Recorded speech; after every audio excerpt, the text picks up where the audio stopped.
শুনতে পেলুম পোস্তা গিয়ে তোমার নাকি মেয়ের বিয়ে। গঙ্গারামকে পাত্র পেলে?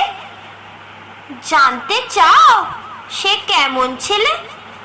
মন্দ নয়, সে পাত্র ভালো, রং যদিও বেজায় কালো।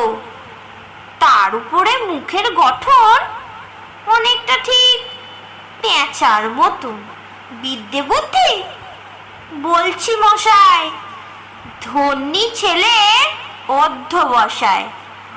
19টি বার ম্যাট্রিক এসে ঘায়েল হয়ে থামলো শেষে। বিষয় আশায় গরিব বেজায়, কষ্টে শিষ্টে দিন চলে যায়।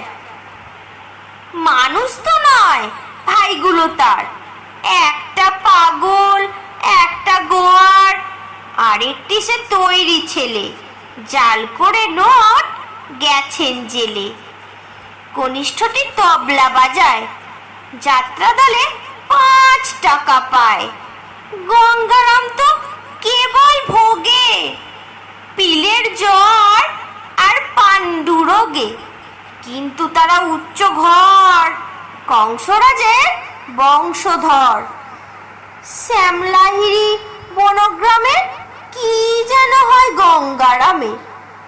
যা হোক, এবার পাত্র পেলে, এমন কি আর মন্দ ছেলে।